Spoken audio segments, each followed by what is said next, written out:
Hello everyone and welcome back to MDG Media. This is coverage of the 2025 Turku Open, specifically Round 1 Front 9 MPO feature card coverage.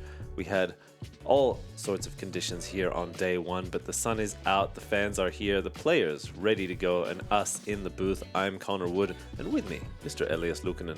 What's up, Connor? What's up, viewers? And welcome to the last Elite Series of the season.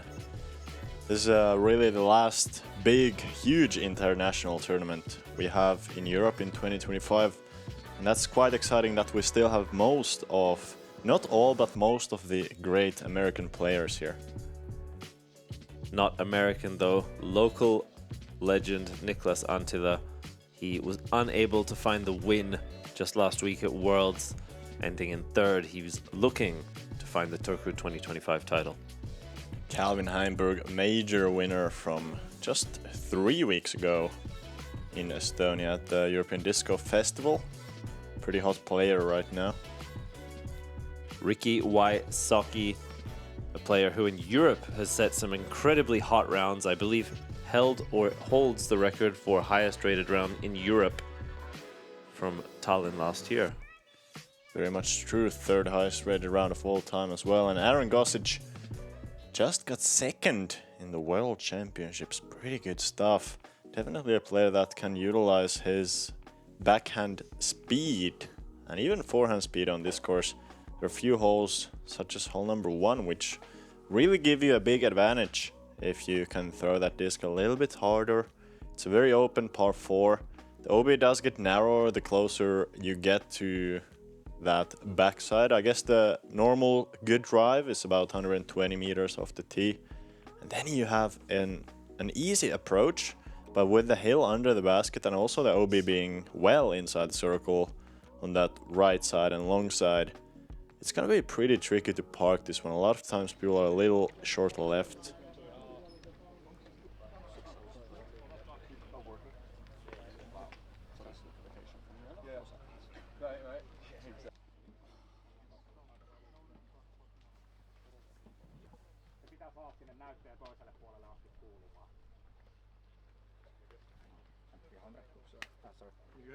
I'm good. He just said that when they announce players. 6:20 p.m. tea time here at DGPT Turku Open, sponsored by Prodigy Discs. First on the team, representing Disc Mania from Finland, Niklas Anttila.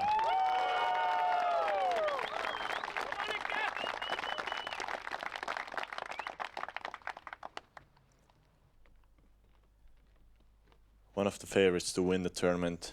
Niklas was third in the World Championships. Gave it a historic effort to even win it, to become the first European Open Division World Champion. Representing Innova from the United States, Calvin Heimburg.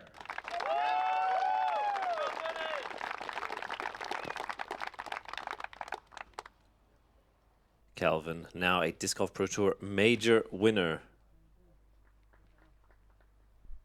Plays the high hyzer. He got a read from Niklas's disc that significant skip can be expected here. With the slight slopes and short grass keeps it in on the tee, representing Discraft from the United States, Wysocki.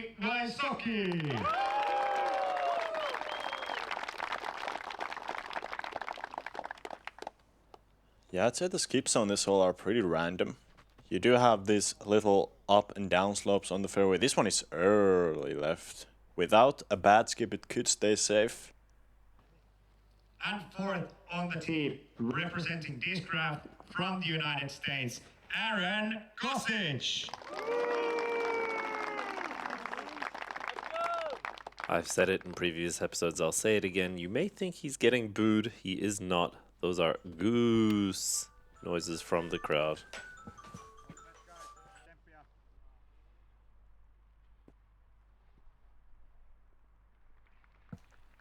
And Aaron is inbounds, plays the power hyzer. For every single spectator, thank you for being here. Enjoy live disc golf. And we go first to Ricky. Had an early release is therefore short and left. Looking to cross here, this is probably still about 120 meters to inbounds from this position. That's deep and early. Didn't want to risk the right side OB, which is a good play, usually. Though, do need a lot of touch here. Really, the approach normally isn't that far. Of course, from this left side, it can be a bit longer, but this is a distance which all of these players can reach with their mid-range. It's not that they have to play something overstable. It's more about just being a little bit scared of that right side OB and hanging it out too far to the right.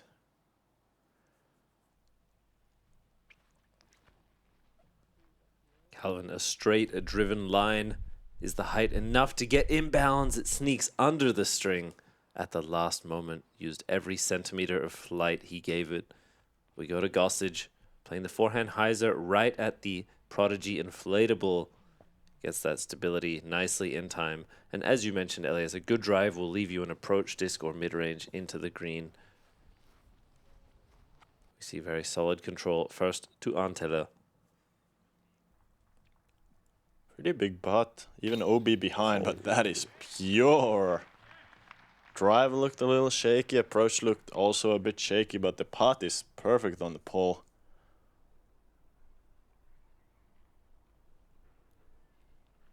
Unfazed by the early errors, Niklas walks away with the par. We go to Calvin for birdie.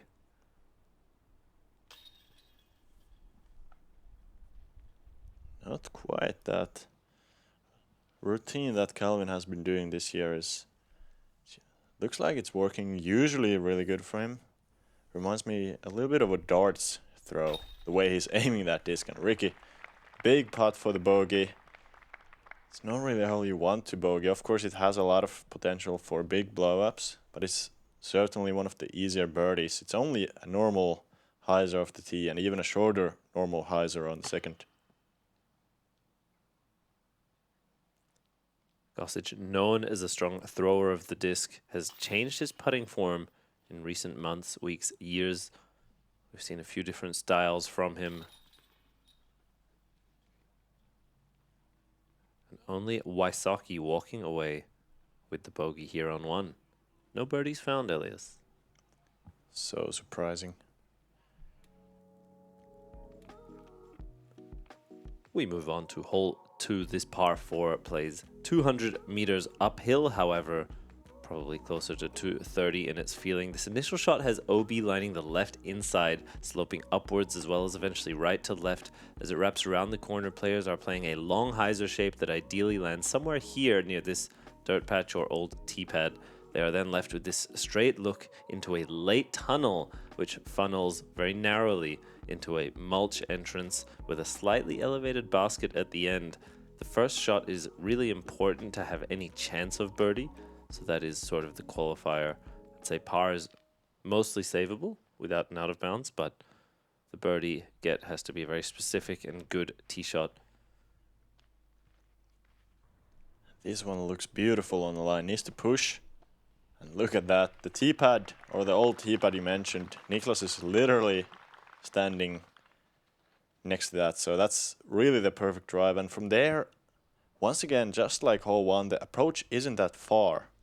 That's going to be the theme on this course. A lot of these par 4s, you do throw a long tee shot, but then after the tee shot, it's really not a lot of distance left. And even Calvin from that left side landed inbound, so he might have a sneaky left side gap to go through all the way to the basket. Gossage playing a pretty steep hyzer angle, but has tons of arm speed there. He even skips off the tee pad further towards the gap. We'll have a nice straight, potentially soft hyzer look into the green. Go to Ricky, a similar steep hyzer. This is catching edge very well. Slides up a few meters just shy of Aaron's, but those difference in 2 meters of width can very much affect the size of the gap you have to hit to enter the late tunnel. So we'll see which of them was able to find the best look, but Calvin up first, just a pure simple scramble shot here.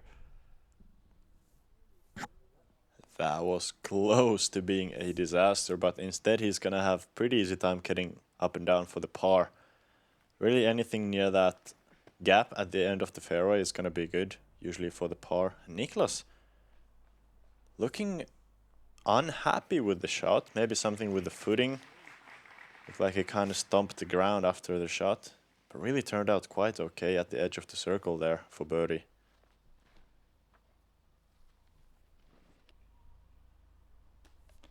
Ricky plays a nice straight shot, gets an unfortunate kick out to the left, but came in on a very nice line. This is a good play from the left side to flex out a forehand.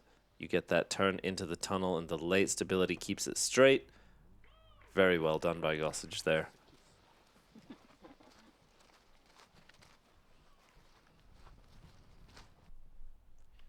Gossage is definitely a guy that likes that harder shot, going standstill with more arm speed. And Ricky here, big putt, really well done for the birdie. You can see the flag is pretty much completely dead, and that's exactly how it was for most of the day in this hole number one. We had that, or day number one, we had an early weather delay, and after that the wind was really far down. A good par save for Calvin, who had quite a tough position after the shot off the tee. So we go now to Anttila. Goes to the straddle, opens up the width around the trees, gives it the pop, and splashes out the left side.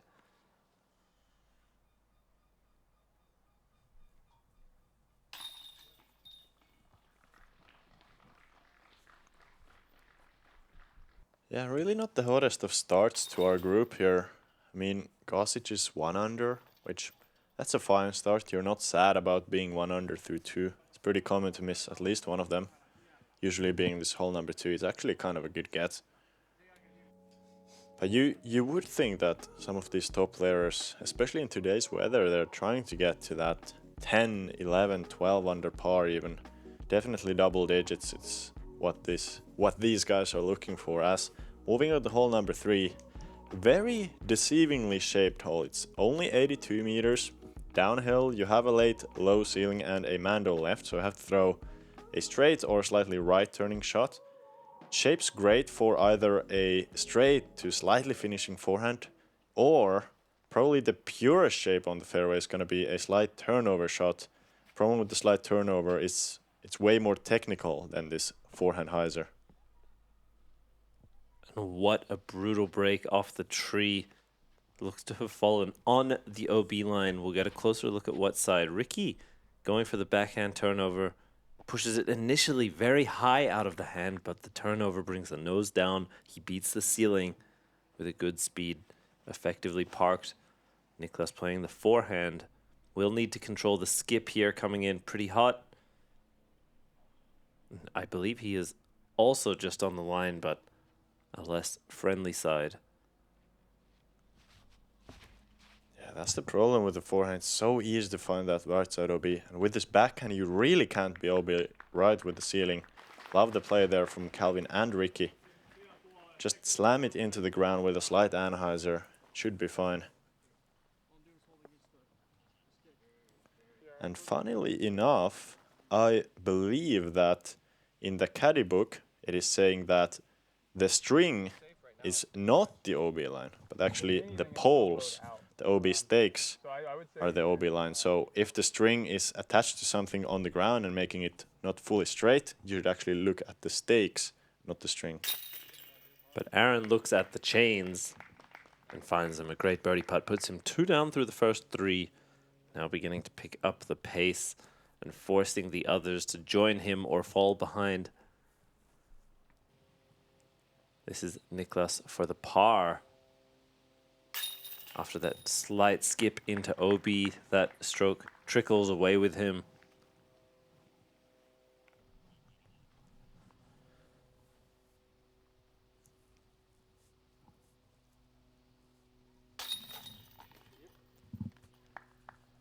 Yeah, it's a good birdie to get. It's also a bad par to get. You really need only one good shot here, either a good drive or a good putt. Even from a bad drive, you usually have some sort of a putt.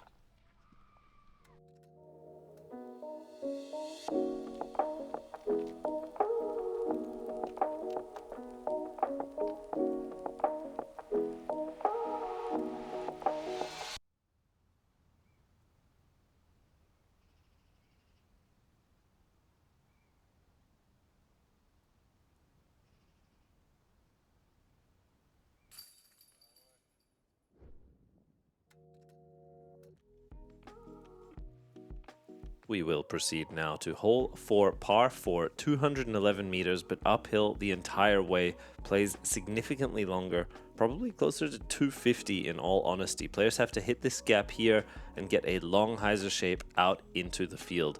A good drive will get itself somewhere near this bush, which, for being just an individual bush, seems to come into play fairly often, very well placed, forcing players left or right of it as the slope continues both uphill as well as right to left. Players will need a second pretty big shot into this green.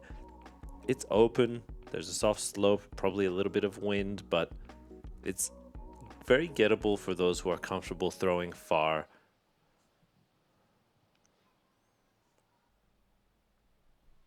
You have to think Gossage is one of those players. Comfortable throwing far, definitely licks his chops when he sees a hole like this. A basic hyzer off the tee, you do need to hit the gap, so a little bit trickier. But then, even from there, Gossage, while the approach only plays at maybe 100, 110, 105 meters long, you have to throw much further because of that uphill slope. And Ricky, left side, gonna be an interesting angle, going more uphill, but more potential for a straight shot compared to a hyzer. I think early left side is good, assuming you're not on the OB. Calvin, a similar spot to Ricky. It reduces the distance, but as you said, is forcing a more uphill shot. Niklas, not known to be a power player, gets this one up to flat, however, and pumps it long straight into the crowd. Another OB for Niklas Anttila. I think from how far back he is, par is not really even in play without a throw-in. He is still 150, 160 meters uphill from the basket. This would have to be a miraculous effort, and that's a good distance line that he's put on this. But you can see still out of range. That was a great shot, though, as much as he could have done from there. Yeah, very good shot there. Honestly, that mistake to the right, it's probably the worst mistake on this hole, and I'm sure Niklas is really blaming himself for that one. As we see, Gossage going for a huge forehand. This approach is playing very far. I'd say it's playing at around 125 meters. So to reach that with a forehand shows how much potential power his forehand can have. Calvin gets this burned over on the nose down, cut rolls. He is in the fairway, but his birdie chance also snuffed out there. We go to Ricky. The guy hates pars. We know that. He is in full attack mode in almost every round we see him. Goes for everything. And he's gone for this. A great skip there, bringing him almost chain high, and settles just outside the bullseye, making that shot look really simple when in reality that is a huge pump with a high-speed disc and a lot of accuracy managing the slope. Yeah, pretty impressive, especially on the power part to reach that with a pure hyzer just like that. Not even too much glide. Calvin, good approach. And Niklas, let's see, he's the one to make some putts like this happen from time to time. Now, unfortunately, not one of those times. Gossage, a look from inside the circle, and a very smooth release. You can see it's on hyzer, but never really moves right to left, left to right. It's just dead on. That 45-degree angle, helping it catch a lot of chains. Yeah, interesting point there with an angle. I guess in theory, having your disc at more of a hyzer angle makes the target a little bit wider compared to how wide the disc is. Because if you think, if your disc is on a full 90-degree angle, it's only about a couple of centimeters wide, but if it's flat, then it's 21 centimeters wide. So maybe that's something Gossage is actually thinking about. Definitely seems like his putting is way better than in the past. That's also what helped him almost win the World Championships last week. As we're moving on to hole number 5, 101 meters. First real wooded hole on this course. Have to hit a low, tight hyzer around the outside to the right. That's going to be the best play. Might see some straight shots from time to time. But really that low, slightly flipping up hyzer that takes a nice skip at the end is going to be the best play. Gossage said himself these teep heads are too short for his comfort. He would like room for an additional step and therefore is starting behind the tees where it's possible. Plays that hyzer but gets a huge skip off, I believe, a root. And that one finds and stays out of bounds. A reasonable par save though for him, and I think a bit of bad luck on the skip. That is a shot that you don't too often see such a ground play from. This is the more common result for a very small difference in execution. Yeah, Ricky really showing Aaron how the height should be managed here. It's a pretty tight window as far as height. You can't hit it early on the ground. This is super early release from Calvin. Almost a fortunate break not to skip to that left side OB like Gossage did.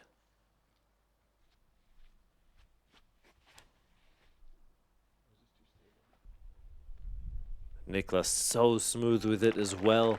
Makes the gap look enormous using all of the width. Note his run up and the rotation of his shoulders. He positioned his release right hand to be perfectly centered in the gap. We go to a long putt from Calvin. Gives it a scare.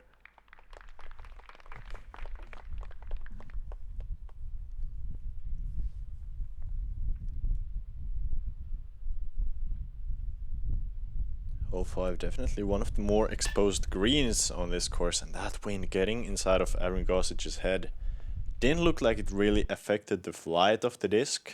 Maybe he thought it would have dropped with that slight left to right. As Niklas tapping in for the birdie. First birdie of his round, getting back to even par. So not a great start, but definitely something you can build on.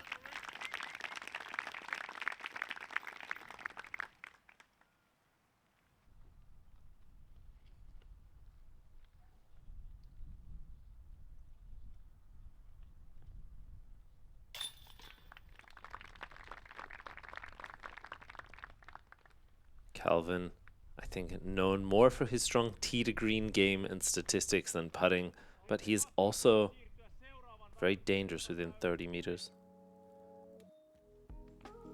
We move to the highest point of this course here, hole 6, the elevated tee pad. This is a par 3, 145 meter downhill island shot. This is very exposed to the wind as well, given the elevation and the local peak. You are throwing, for most players, an overstable hyzer out to the right that crashes into this late green, controlling the speed enough that you ideally don't go OB, long right, or even left. This is a very fast island, and you're coming in with a lot of speed. It's quickly going to skip away from you if you don't manage the precise landing zone you need. And overall, it's a great hole. It's a lot of fun to throw, Elias. I think everyone's excited on the tee pad of this hole, both to watch and to play disc golf. Yeah, I feel like this hole makes you feel big. You can throw super far, even with a hyzer like this. Ricky, that's a 150 meter hyzer, and it looks like he barely threw it. Great shot, getting around the outside. But you can see even how far right he had to play that with the right to left wind. Niklas, this one looking like it might not even be wide enough. You really have to put it super wide. Just barely catching those trees.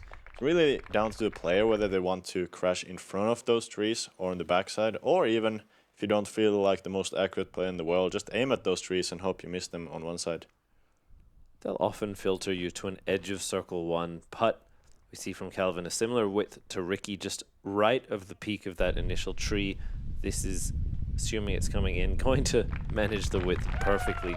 You can see how much he's able to read and execute with the right to left wind. You're exposing the flight plate with a right-handed backhand hyzer shot, and you are effectively giving up your disc to the mercy of the wind, but knowing that they can adjust the width and height, power even. Gossage looking to play the same power hyzer, comes up just shy of those trees, digs the green.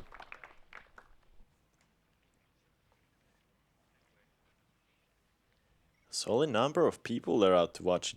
Really doesn't feel like a lot after last week's World Championships, as Niklas' incredible run from that low straddle.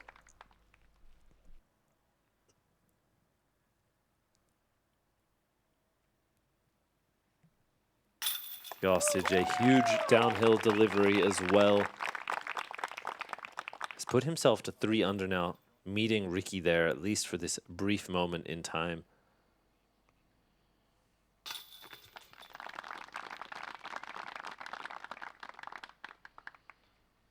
Looks like we're gonna see no less than 3 birdies on this hole. That's actually quite impressive.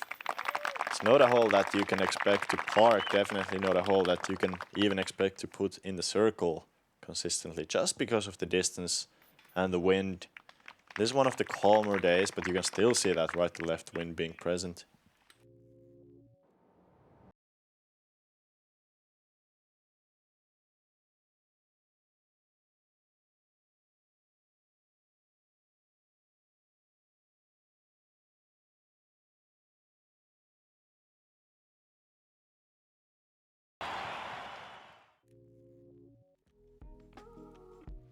Now moving on to hole number 7, one of the scarier drives on the course. The approach isn't that difficult, but the drive with OB left very close. OB on the right side not really coming into play, but the woods on the right and the OB on the left making a beautiful fairway with grass. You have to throw something pretty far with a little downhill tailwind.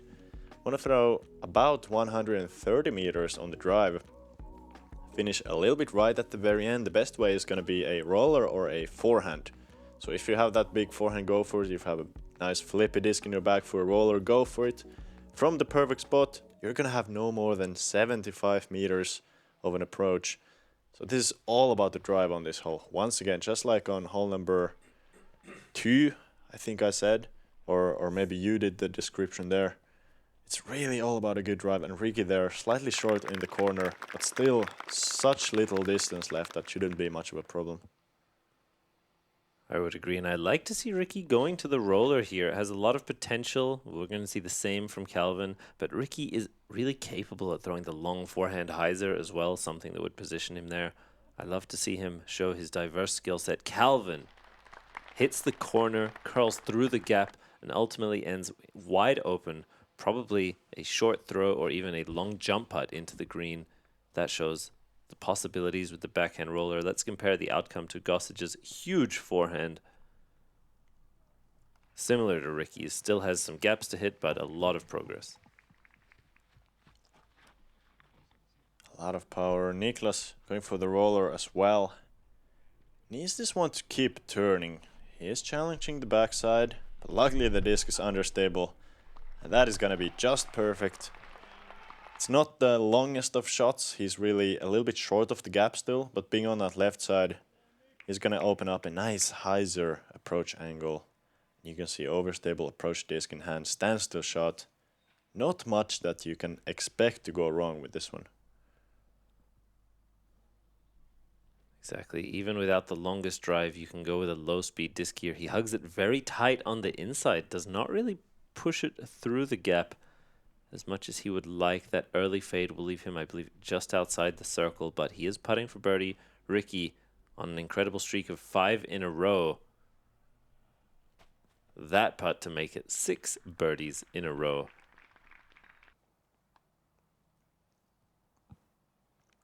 Wonder if hole 1 made him angry.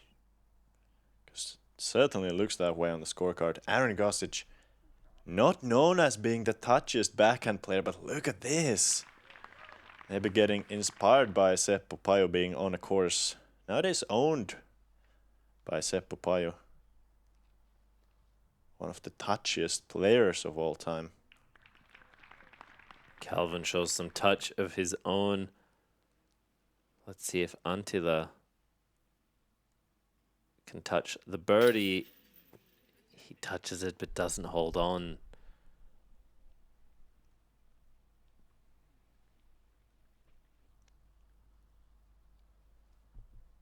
Ricky much firmer on the touch there. Slamming the basket. 5 under par through 7. Really a good, even a great start. Didn't think that was going to be the case after bogey on hole number 1. looking pretty off for a couple of shots. Now he's here leading the card and honestly might be one of the leading scorers in the field. Front nine does play a little bit easier than the back nine.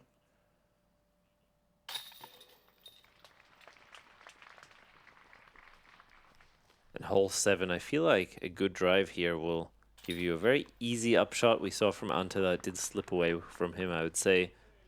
The upshot more than the putt was what lost him that birdie. But we proceed on to hole 8, a very gettable par 3, sitting at only 88 meters, as well as being slightly downhill. You mentioned touch, Elias. This is a true test for these players. It's a shot and hole that I think deceives players into throwing a left to right moving shot, like a forehand hyzer or a backhand turnover. And while those certainly play, you can just throw a dead straight shot and be well in the circle.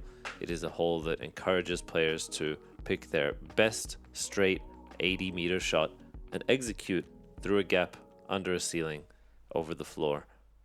We see Ricky looking to shape the overstable forehand, potentially a flex here, maybe a hyzer flip. That tree, for some reason, I don't know why, it's so common to hit with a forehand. You're trying to throw a straight shot, but you know you have to swing it out a little bit wider with that overstable disc. It's so easy to pull it left. Compared to this backhand from Calvin, just throwing it straight, slightest bit of turn. Really don't need that rightwards finish. So this shot that Gossage and Wysocki are throwing, it's more about preference than the shape of the hole. We see Gossage go with a slightly flippier disc, releases it on hyzer, gets it up to flat in the gap, stalls out late. Niklas, the same. Great control of the height there. That's going to bring him to a quick stop in the bullseye. And you can see his round, Elias, he's at even with only 1 bogey, 1 birdie. It's been a bit flat. This is his opportunity now to make a push below par with that birdie. Ricky there. Common result from that short drive. It's easy to go long, just 50 meters to the basket and downhill. And now this is an important putt, not to ruin the scorecard with a second bogey. That's gonna be good. Really not a hole you want to miss, but if you have to, you'd rather make a good putt for it.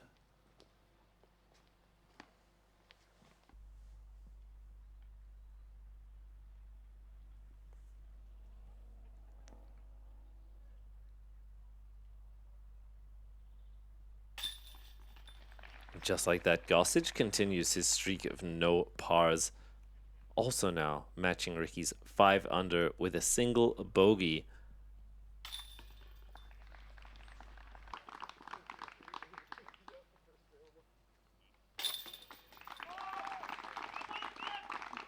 There you go, Finnish people, loving some Finnish birdies. And let's finish out this front 9. Shall we? Hole number 9, 157 meters par 4. And you're not seeing that wrong, 157 meters only. A very short par 4, a very easy par 4 to be honest. For the top level players, it's extremely easy. Even for the average player in the field, it's one of the easier holes. You definitely have to pick it up to keep pace.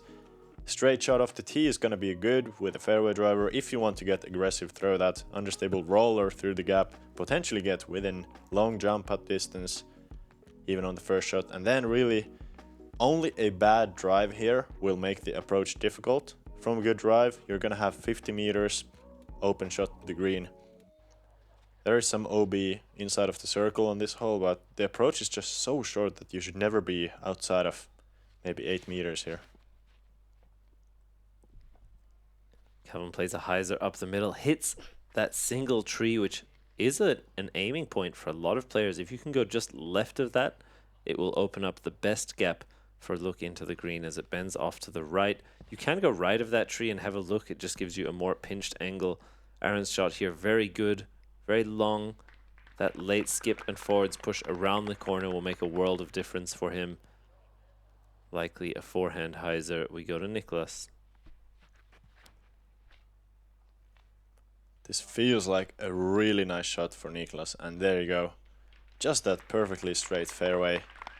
Nothing could have ever happened to that disc in order to cause that to not find the middle of the fairway. And Ricky, does he go for the roller? He does. I like the aggressiveness, I like the understability of the disc. Needs to turn, not to find that long side OB on the left. It finds it, and it says goodbye. He is up there, and he is inbounds, probably just jump putting at the green. If he doesn't have a low ceiling, could even be considered a long look for the eagle, but it's still some distance, not quite a normal putt. We go to Calvin. This is just a flat to hyzer forehand, 80 meters from here. Doesn't push it far enough to the right. He really needs to get that early finish. Now that's actually got to be a tricky putt. I'd say the one difficult thing about this hole is the green. If you're not quite parked, you do have these trees that are just really close to the basket. Niklas there. Gonna be just under. As Aaron Gossage. You can really see from the perfect drive how short, how easy this par 4 can be. And there's not even the step putt, but the falling putt for Ricky. Such a long drive. Without that low ceiling would have been incredibly well positioned. We go to Calvin, who hits it from way out. Manages those little gaps between the trees. Such a good control in the late part of his putter's flight.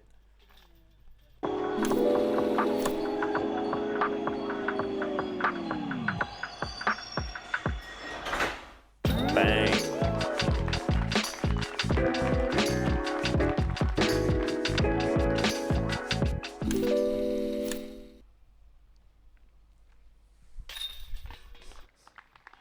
There you go, looking like a very likely star frame on the card.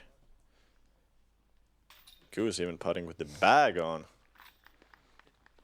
A lot of players don't realize this, but at least for me personally, I've never missed a putt with my bag on. Maybe that should be the strategy for most players. As you can see, a great front 9 for 3 out of 4 players. And Niklas getting it together after that rough start with a -2. Everyone is below par. We have kicked off the 2025 Turku Open. These players all expected to play well, but the field is still so stacked. 1 week after Worlds, everyone has gathered here in Turku. The best players from Europe, from America, you the viewer, us in the production booth, and all of the people who bring these projects together. Thank you to those who join our YouTube membership program, and to everyone who comes and watches, enjoying disc golf on MDG Media. And thank you to you, Elias. Thank you to you, thank you to viewers, and thank you to MDG for the opportunity. And thank you guys for watching the back 9 right after this, coming out in about 2 hours.